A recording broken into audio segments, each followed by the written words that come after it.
Welcome to the Deep Dive. This is where we take your sources, our own notes, all the research, and really just plunge right in. We pull out those key insights, those aha moments that help you really get a handle on a topic. Kind of cutting through the noise. Exactly.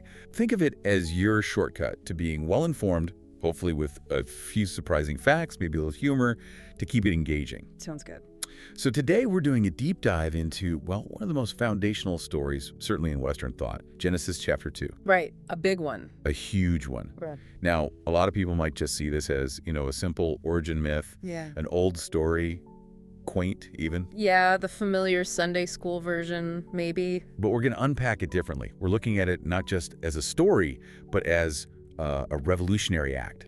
Resistance literature, really, born out of this period of intense crisis for ancient Israel. That's a powerful frame. It is. It's a story that challenges power, identity, things that were critical back then and frankly still are today. It's true. Humans, we're storytellers, right? It's how we make sense of things. Especially in hard times. Especially then. We turn to stories to navigate chaos, find hope, or maybe even subtly push back against forces that seem overwhelming.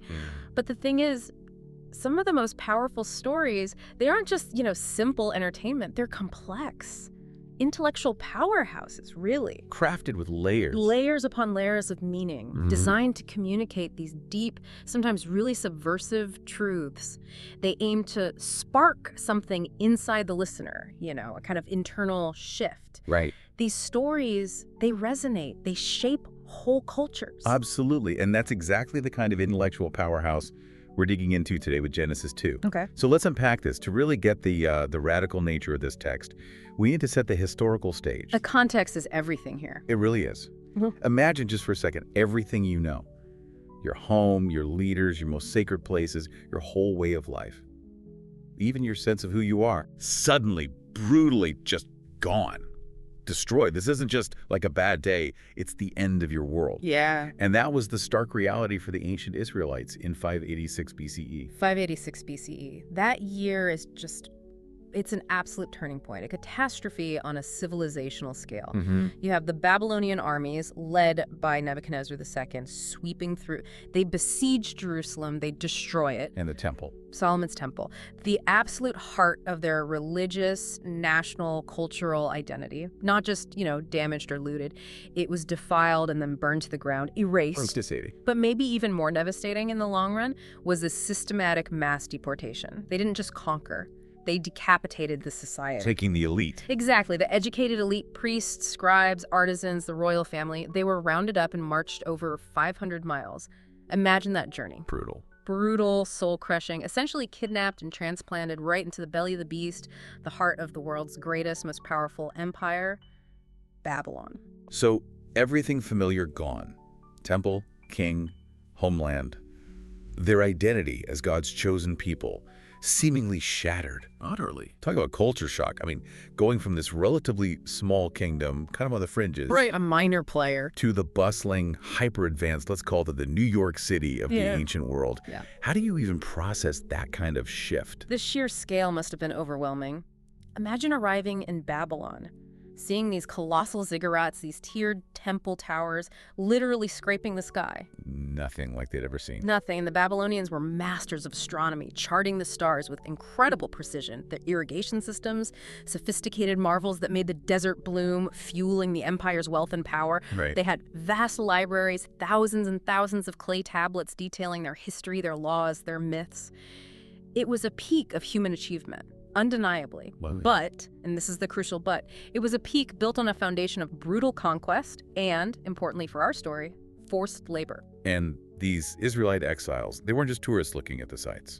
No, not at all. They were the forced laborers. Right. They were digging the canals that fed Babylonian agriculture. They were building the massive monuments to foreign gods like Marduk, the chief deity of Babylon. And surrounded by propaganda. Constant, relentless propaganda. Every day, the message hammered home. Marduk is supreme. Babylon is divinely blessed. Your God, YHWH. Clearly, he failed you. He lost. Good. Everything around them, every stone, every carving, every single act of forced labor was a constant, deafening reminder that their God was seemingly defeated, their identity obsolete. The psychological weight of that. It must have been immense. The haunting question, the existential crisis for them was surely, if our God is real, if he's truly powerful, why did we lose? Why are we here building temples to another God? Yeah. And this raises that timeless question, right? For anyone facing overwhelming odds, personal tragedy, collective oppression, how do you hold on to faith? How do you maintain your identity when your whole world collapses and everything you believe seems contradicted by reality? It's a profound question. And this is where it gets, I think, really interesting, really inspiring, actually. Because what emerged from this crucible wasn't just lament or simple, maybe primitive campfire stories for basic comfort. No, far from it. This was incredibly sophisticated intellectual work, profound theological and political commentary, but disguised as narrative. Precisely. Yeah. These exiled intellectuals, the priests, the scribes, the thinkers who'd been the backbone of their society, they understood the power of story. They didn't just grieve, they crafted counter-narratives. Using familiar forms. Using familiar forms, familiar imagery, but encoding revolutionary messages within them. Genesis, seen in this light, isn't just a religious text about origins. It emerges as a powerful theological and political manifesto. Wow. It was a declaration of defiance, a subtle yet profound reclaiming of their identity and their truth, right under the nose of the empire. Imagine writing protest literature, but using creation myths as your medium. That's incredible. And, many biblical scholars agree that what we have in Genesis isn't one single voice. Specifically, Genesis 1, often called the P source, for priestly. Right, the grand cosmic account. And Genesis 2, the J source, the Yahweh source. They seem to come from different traditions, different authors, different times even. But they were preserved side by side by these ancient editors, telling the same basic creation story, but with very different perspectives and agendas. That's a crucial distinction to make. Genesis 1 is cosmic, majestic, almost liturgical. It's universal. God as Elohim, this powerful, transcendent creator, speaking things into existence, grand scale. Yeah, very formal. Very. Genesis 2, though, it's intimate. It's anthropocentric, human-focused. It's particular. God is YHWH Elohim, the personal covenant name. God is forming, breathing, planting, much more hands-on. Same basic events, different feel. Totally different emphasis, and packed with these revolutionary details that we're going to unpack today. The very fact that these ancient Israelite intellectuals kept both accounts, didn't try to smooth them out into one uniform story. Right, they didn't harmonize them. No. It speaks volumes about their intellectual sophistication, their understanding that different stories can reveal different, equally vital truths about God, about humanity. They were comfortable with complexity, not demanding simplistic answers. So that's our mission today, to uncover these profound, maybe even revolutionary messages hidden in Genesis 2. Okay. Messages that spoke directly to those exiles in Babylon, offering them not just comfort, but a radical way to reimagine their world, their God, their own worth. And these messages amazingly still echo today. They really do. Still relevant, still challenging. It's a journey into this deep, defiant truth hidden in plain sight. A story that maybe still has the power to break chains. Okay, let's start by just looking at the text itself. Genesis 2, verses 1 to 3. We'll read it slowly because the details here, they're just absolutely crucial for understanding the message. Agreed. Every word matters. Thus the heavens and the earth were completed, and all their host. And on the seventh day, God ended his work which he had made, and he rested on the seventh day from all his work which he had made. And God blessed the seventh day and sanctified it, because that in it he had rested from all his work which God created and made. Okay. So what's immediately striking here, and frankly utterly audacious for its time, is that the very first thing in the entire Bible that's called Holy the Hebrew is Kadash. It isn't a place. It's not a mountain, not an altar, not even a temple. It's time. It's time itself, the seventh day. And the key word here is Shabbat.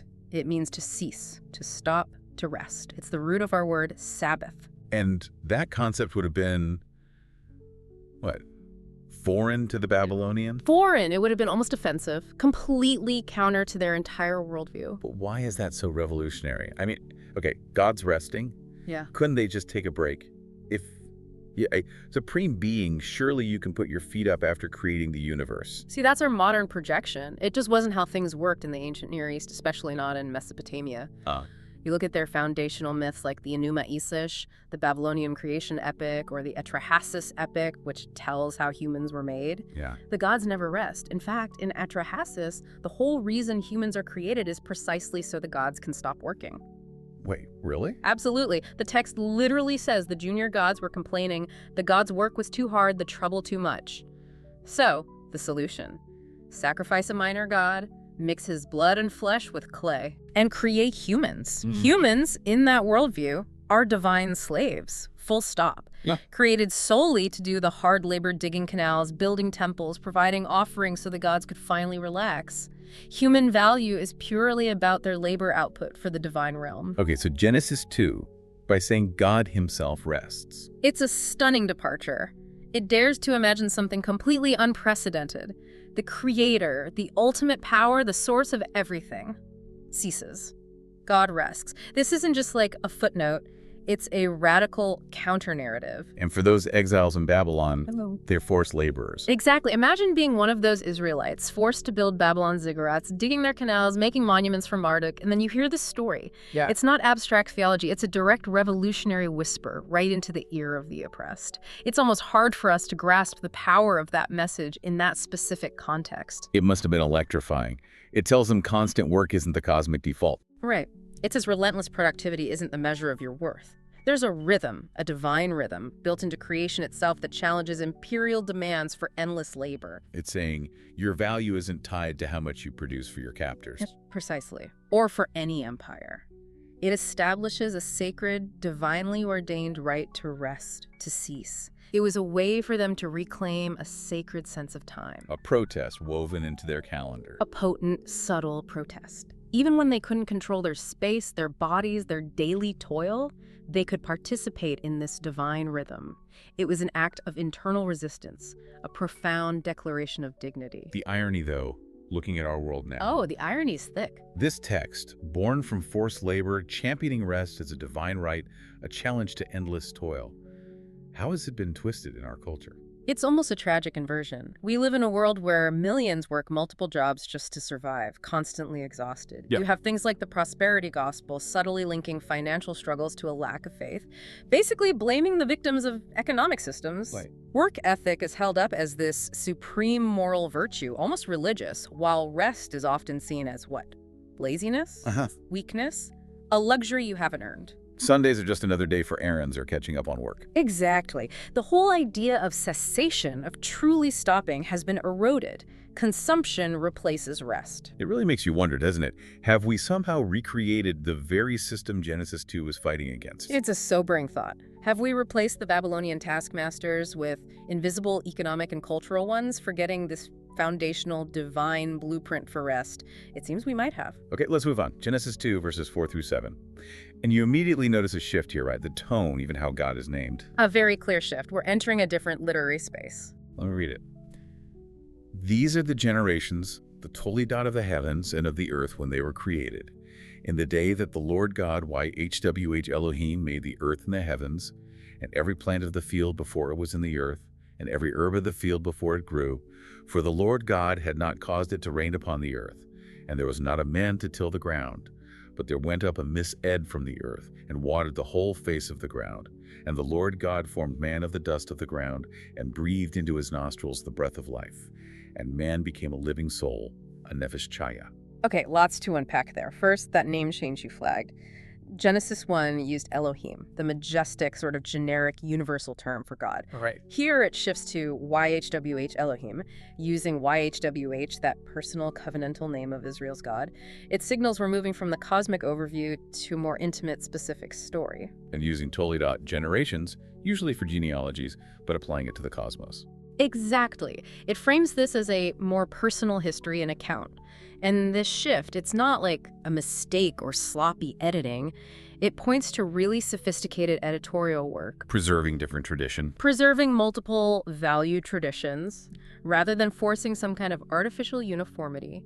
It shows they weren't afraid of different perspectives on God. So definitely not primitive writing. These were intellectuals grappling with big ideas. Absolutely. Embracing complexity. And look at the ecological vision here. It describes this pre-agricultural state No rain, no human cultivation yet. This isn't just, saying farming hadn't started. It shows a sophisticated understanding of the interdependence between human activity, water, and the land flourishing. The earth is poised, waiting for partnership. And the mist, the ed, that waters the ground.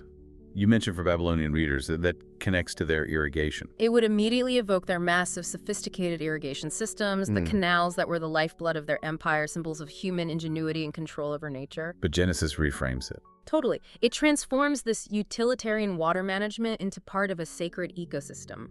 It's divine provision, not just human engineering, setting the stage for partnership, not just exploitation. Okay, now verse 7.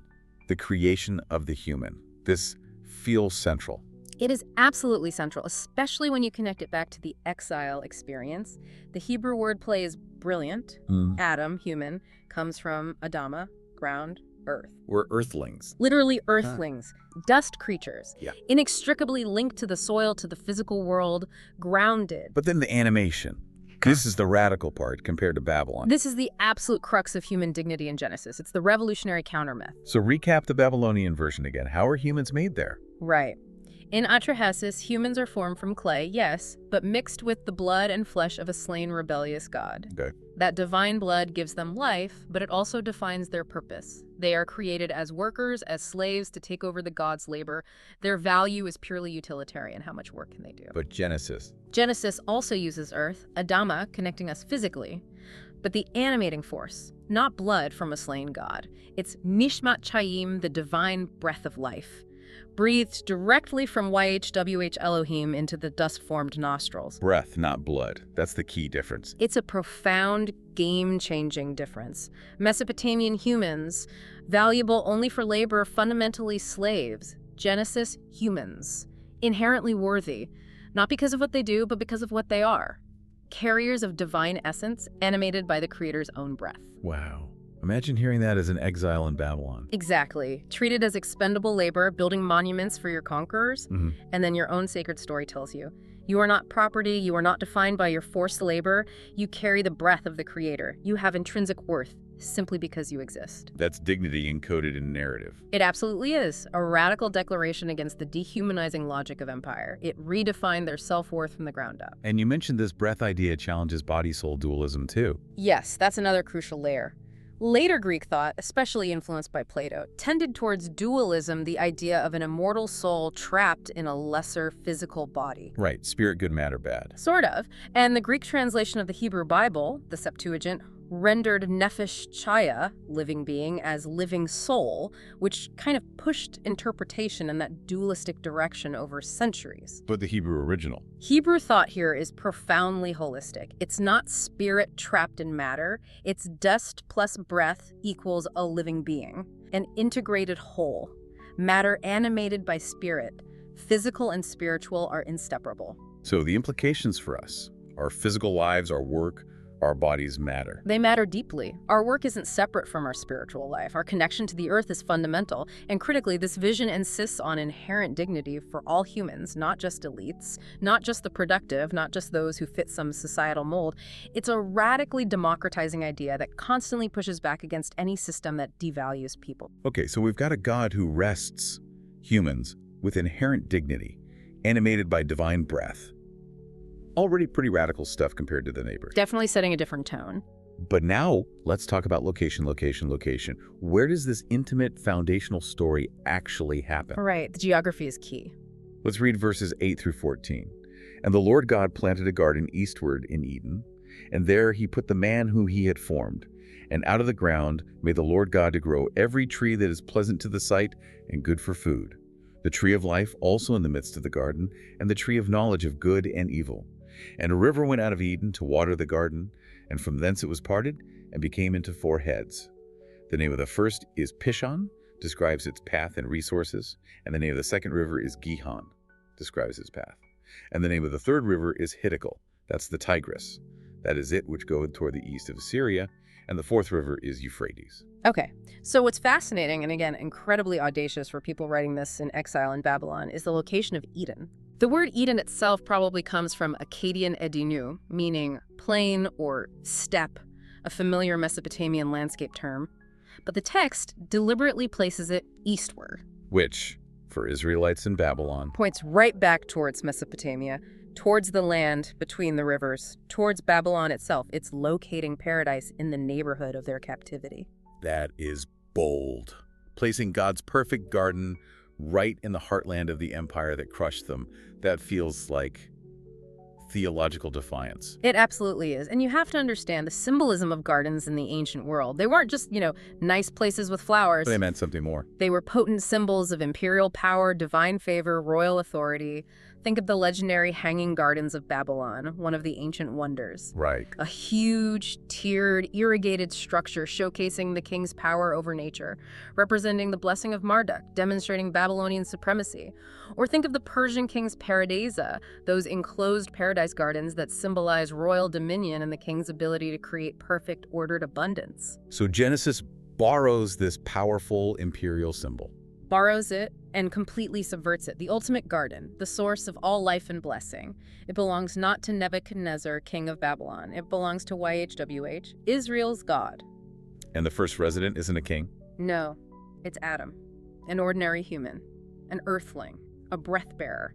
It completely inverts the power structure associated with these grand gardens. Okay, but then the rivers. That seems even more pointed. Even more audacious, yes, because 2 of the 4 rivers named are unmistakable. The Hiddekel, which is the Tigris, and the Perath, which is the Euphrates. The 2 major rivers of Mesopotamia, the rivers that made Babylon possible. Exactly. These were the lifeblood of the empire. They provided the water for agriculture, the routes for transport, the source of wealth, the very sustenance of Babylonian power. Without the Tigris and Euphrates, Babylon is just desert. So the text is claiming What? that these rivers, Babylon's source of power. It's making an astounding, almost insolent claim. The waters that Babylon sees as proof of Marduk's favor, the source of their prosperity, the veins of their empire, they actually originate from Israel's God's garden. Wow. It's a fundamental remapping of cosmic geography.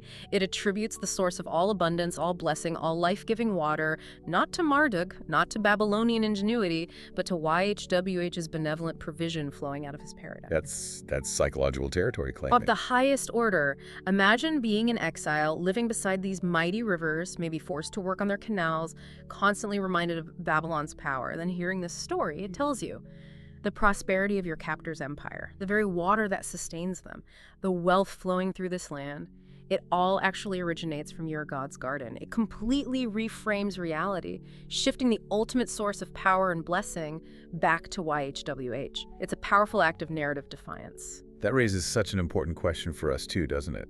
Whose version of paradise defines our culture today? Whose garden do we think our prosperity comes from? Is it, endless economic growth? The light of certain nations or corporations, unchecked technology? Or is it something deeper? A source rooted in maybe stewardship and connection, not just exploitation. Where we locate the source of goodness really shapes everything else. Okay, so we have this divinely planted garden smack in the middle of claimed imperial territory, populated by an inherently worthy human. What's the human's actual job? What's the vocation here? Can't just be lounging around, right? No, there's a definite purpose given. Let's read verses 15 to 17. And the Lord God took the man and put him into the Garden of Eden to dress it and to keep it. The Hebrew is Lavda Ushomra. And the Lord God commanded the man, saying, Of every tree of the garden thou mayest freely eat, but of the tree of the knowledge of good and evil thou shalt not eat of it, for in the day that thou eatest thereof thou shalt surely die. Hebrew, mot tamut. Okay, those 2 Hebrew verbs describing the human's role are critical. Avad and shamar. Avad and shamar. What do they mean precisely? Avad means to serve, to work, often in the sense of cultivating land, like a farmer or a vine dresser. It can also mean to worship. And shamor means to keep, to guard, to protect, to watch over, like a guardian or a careful steward. So it's not about conquering or owning. Not at all. It's not about domination. It's a vocation of stewardship. We're positioned as gardeners, caretakers, entrusted with the flourishing of this place, protectors, not exploiters. It implies an intimate relationship, a profound responsibility with creation, not just over it. Partnership is baked in. And this vision stands in such stark contrast to the labor systems back in Babylon, as we've discussed. Right. Remind us of that again. In the Babylonian imperial context, human labor basically served 3 main goals. 1, divine maintenance feeding the gods through offerings and rituals. 2. Imperial glory, building huge monuments to the king and the empire's power. 3. Economic extraction, generating wealth and resources primarily for the ruling elite. Labor-serving power structure. Exactly. But Genesis paints a radically different picture of human work. It envisions 1. Ecological service, caring for creation as a sacred trust. Understanding our well-being is tied to the Earth's health. 2. Mutual flourishing, working with nature, allowing both humanity and the environment to thrive together. 3. Sustainable abundance cultivation that enhances, that adds to the garden, rather than depleting it. So work is meant to be part of cosmic harmony. Yes. A joyful contribution, a blessing, not a burden imposed by empire or greedy gods. It's a radical reframing of the purpose and dignity of work itself. And within this garden of abundance, God gives this incredibly generous permission. Of every tree, you may freely eat. That in Hebrew is emphatic, right? A call to call. Super emphatic. Eating, you shall eat. It stresses the sheer generosity, the abundant provision. The default is freedom, enjoyment, nourishment. But then, the one boundary, the single prohibition, the tree of the knowledge of good and evil. And here we hit another layer of profound theological and political commentary aimed right at the heart of imperial claims to absolute authority. Okay, let's unpack that. Knowledge of good and evil, dat tov vara. What did that phrase mean in that ancient context? It's not just about knowing right from wrong like we might think. No, it's much more specific and politically charged than that. In the ancient Near East, to know good and evil was essentially the royal prerogative. It meant the authority to legislate, to define what is right and wrong for society, to establish justice, to set the moral standards. Like kings making laws. Exactly. Think of Mesopotamian kings like Hammurabi publishing their law codes, claiming divine authority to establish justice. Think of Egyptian pharaohs, considered living gods whose word was law, defining order, mot, and chaos. That power to define ultimate reality belonged to the ruler. So Genesis, by reserving this knowledge, this tree, for God alone. It's making a direct challenge to that imperial claim. It's saying, the ultimate power to define good and evil, the very fabric of morality and justice, belongs to the divine alone. It does not belong to any earthly ruler, no matter how powerful. And trying to grasp that power, eating from that tree, brings motamot. Dying, you shall die. More than just physical death. Yes, it seems to imply more than just immediate cessation of life. It suggests the introduction of mortality, finitude, brokenness, the whole unraveling that comes when finite creatures try to wield infinite divine authority. It's about the death of relationship, the death of shalom, the death that comes from grasping for power that isn't ours to hold. It's the consequence of hubris. So for those exiles watching Nebuchadnezzar claim divine mandate, acting with absolute power. This was a powerful, pointed political critique embedded in their creation story. It subtly says, even the mightiest kings overstep their bounds when they claim to define justice itself, when they usurp God's sole prerogative to set ultimate moral standards. It's a profound warning against unchecked absolute authority, whether in a king or perhaps even in humanity itself, trying to play God. And that warning feels incredibly relevant today, doesn't it? This pattern of seizing ultimate moral authority. It plays out constantly. You see it in political leaders who claim divine backing or historical inevitability for their policies, placing themselves beyond critique, even when those policies cause harm. Right. You see it in economic systems presented as natural law, supposedly beyond moral questioning, even when they create vast inequality. You see it sometimes in religious authorities who declare their interpretations absolute, stifling any dissent. Or nations claiming exceptionalism. Absolutely. National exceptionalism that places a country above international law or universal ethics, claiming a unique right to define good for others. It's the same grasping for that forbidden fruit. And the tragic irony. The very text warning against this has often been used by those very authorities to justify their power grabs. It's a heartbreaking pattern, isn't it? A liberation text twisted into a tool of oppression. It happens again and again. Okay, so we've got the garden, the human, the vocation, the boundary. It seems pretty good. But then Genesis 2.18 hits us with something new. It is not good that the man should be alone. That's the first time in the whole creation narrative that anything is declared not good.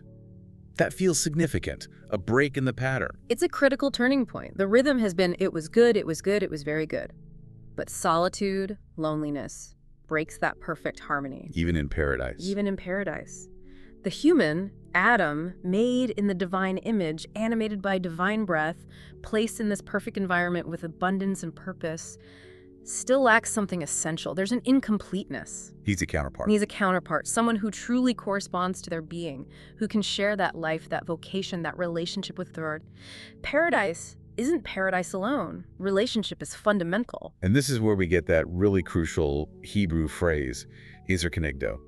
And you've mentioned how its mistranslation has caused immense harm. It's arguably one of the most consequential mistranslations in history. It has underpinned centuries of patriarchal interpretation and, frankly, oppression. So let's bring it down. Iser helper. Ezer does mean helper, yes.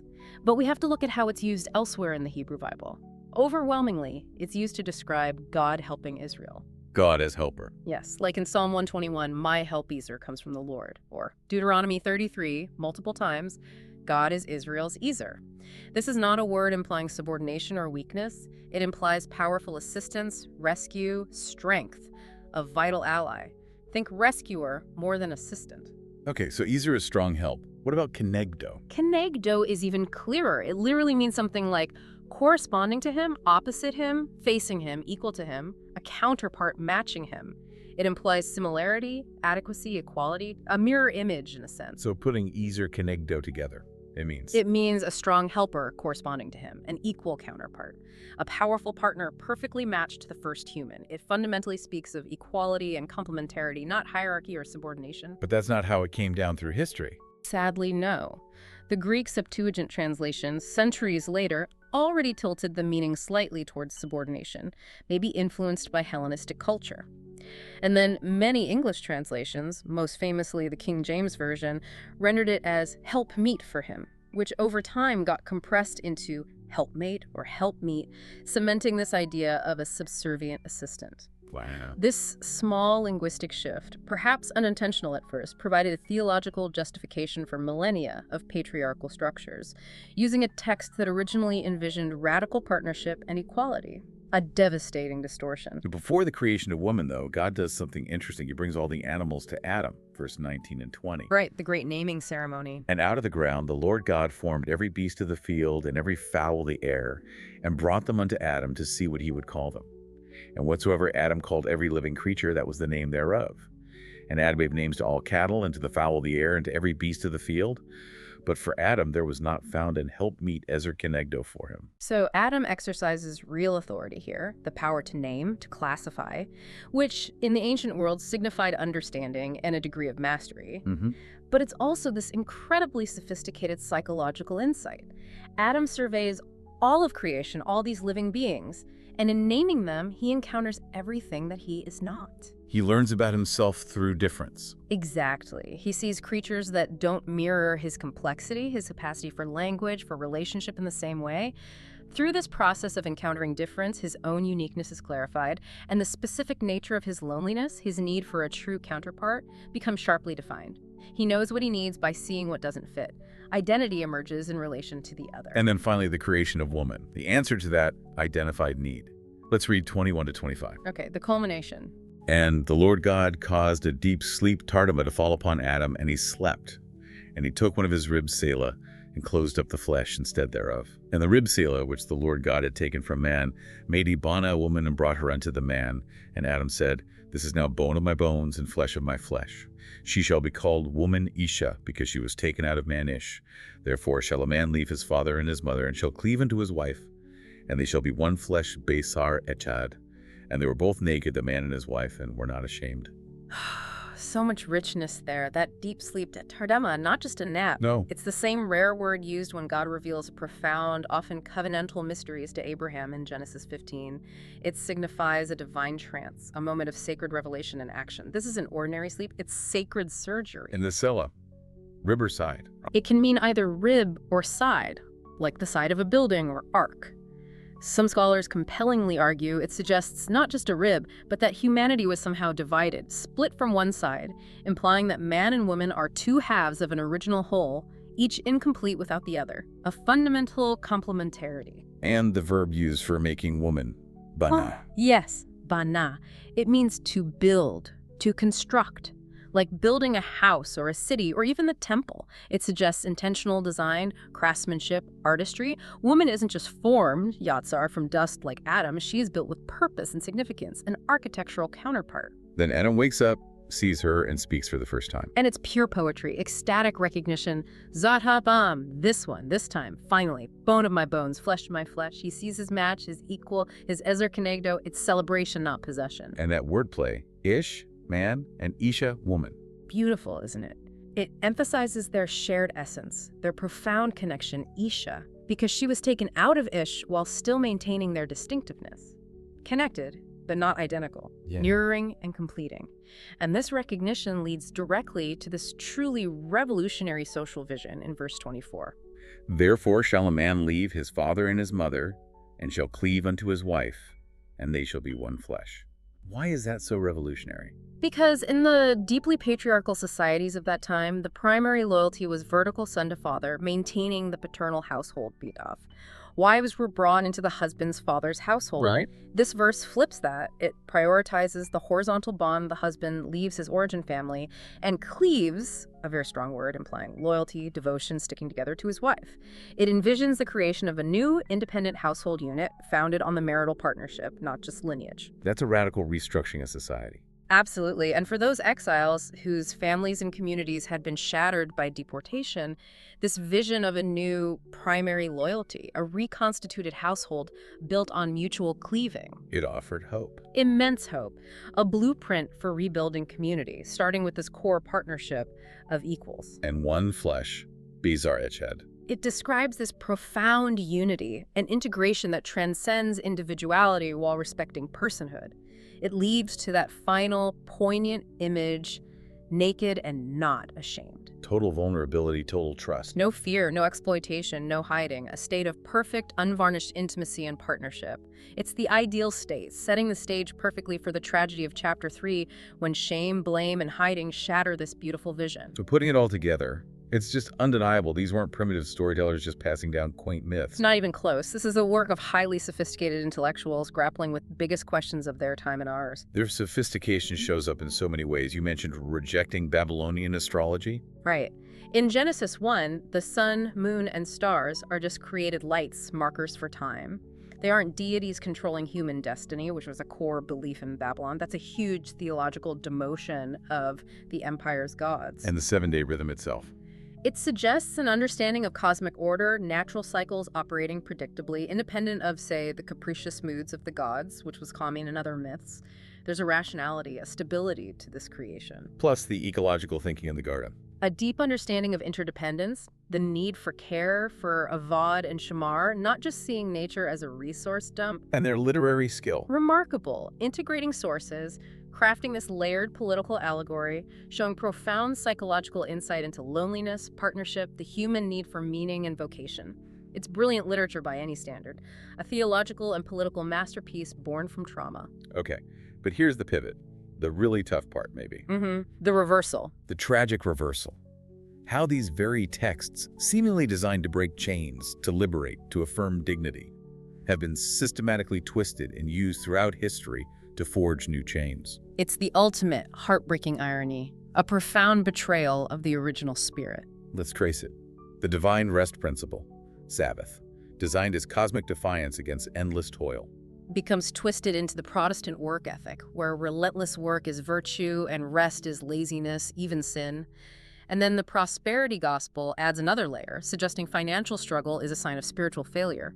The liberation from toil becomes a new form of spiritualized servitude. And the inherent dignity of the divine breath in all humans, meant to counter the idea of people as expendable labor, morphs into justifications for hierarchy. The divine right of kings, then later maybe the divine right of capital or certain races or certain classes. The idea that some people are inherently more valuable, often based on power or productivity, directly contradicting the Genesis vision of universal breath-given worth. And Ezer Kenegdo, the equal counterpart, the strong partner. Tragically diminished to helpmeet, used for centuries to justify patriarchal subordination, denying women equality, silencing their voices, limiting their roles.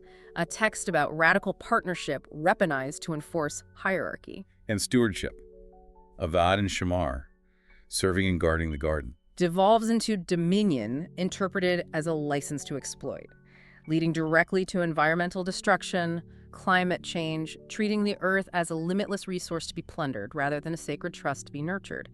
The call to partnership becomes a mandate for domination.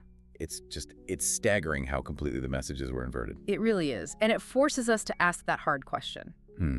Are we, today, still trapped in the very same patterns Genesis 2 is trying to dismantle? Economic slavery. Where endless work barely allows survival for many, while wealth concentrates at the top. Unaccountable authority. Leaders claiming mandates beyond moral questioning. Separation from nature. Treating the planet as disposable. Family disruption due to economic pressures. People forced to migrate, work multiple jobs, sacrifice relationships for basic needs.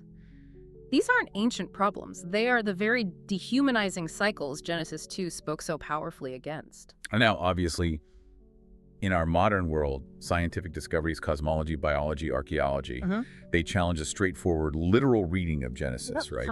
For many people, that can make these texts seem outdated, irrelevant, maybe even problematic. And that's a fair point if you're trying to read Genesis 2 as a science textbook or a literal historical account. It wasn't written to be either of those things. But here's the shift in perspective. Understanding Genesis 2 as what it likely was, sophisticated, layered liberation literature born from exile, doesn't make it less powerful. I'd argue it makes it more powerful. How so? Because its truth isn't about precise historical or scientific accuracy. Its truth is anthropological, ethical, political, theological. It speaks profound truths about human nature, dignity, justice, power, and our relationship with the divine and the earth. Reading it this way unlocks its genius and its urgent relevance for our time, allowing its core message to speak across the millennia. So boiling it down, what are the key takeaways? What does this ancient text, understood this way, really mean for us today? Okay. It means the concept of divine breath, nishmat chayim, still fundamentally challenges any system, economic, political, social, that treats human beings as disposable, as mere cogs, as expendable resources rather than inherently worthy carriers of sacred life. It demands we reevaluate how we value people. Right, and the rest principle. Sabbath, Shabbat. It still radically opposes any economy or culture that demands endless productivity, constant availability, fueling burnout and anxiety, breaking the natural human rhythm. It calls us to reclaim rest, not just as self-care, but as resistance, as a sacred right. Stewardship over dominion. Yes. The vision of Avad and Shamar still powerfully challenges our destructive, exploitation-based relationship with the planet. It urges us towards care, towards partnership, towards reverence for creation, demanding a truly sustainable way of living. And the boundary around the tree of knowledge? That warning against grasping for ultimate authority, Tavara, still challenges any leader, any system, any ideology that claims to be absolute, infallible, beyond moral questioning or accountability. It calls us to perpetual vigilance about the corrupting nature of unchecked power. You see, recognizing these original meanings, these intended challenges, offers real hope for breaking the cycles we're still trapped in. How? It empowers us. We can reclaim rest as resistance. We can assert inherent human dignity, independent of economic output. We can demand partnership over hierarchy in our relationships, in our workplaces, in our societies. We can embrace true stewardship of the earth. These aren't just ancient ideals, they are blueprints for a more just, humane, and ultimately more flourishing world. So wrapping this up, this deep dive into Genesis 2, it reveals that what often seems like a simple story is actually this incredibly sophisticated resistance literature. Crafted by brilliant minds in a time of deep crisis, designed to challenge the very foundations of imperial power and thinking. It encoded these revolutionary ideas about human dignity, economic justice, our relationship with nature, the limits of power, the beauty of partnership. Offering profound hope, a renewed identity, and a radical vision to a people who had lost almost everything. The tragedy, as we've really hammered home, is how often these liberating messages got flipped, inverted, weaponized to justify the exact opposite: oppression, inequality, exploitation. A tragic irony of history. But understanding Genesis 2 in its original context, that context of exile and resistance, reveals its continuing urgent relevance for us today. Absolutely. Those ancient thinkers who crafted Genesis 2 understood something profound, something we are still grappling with.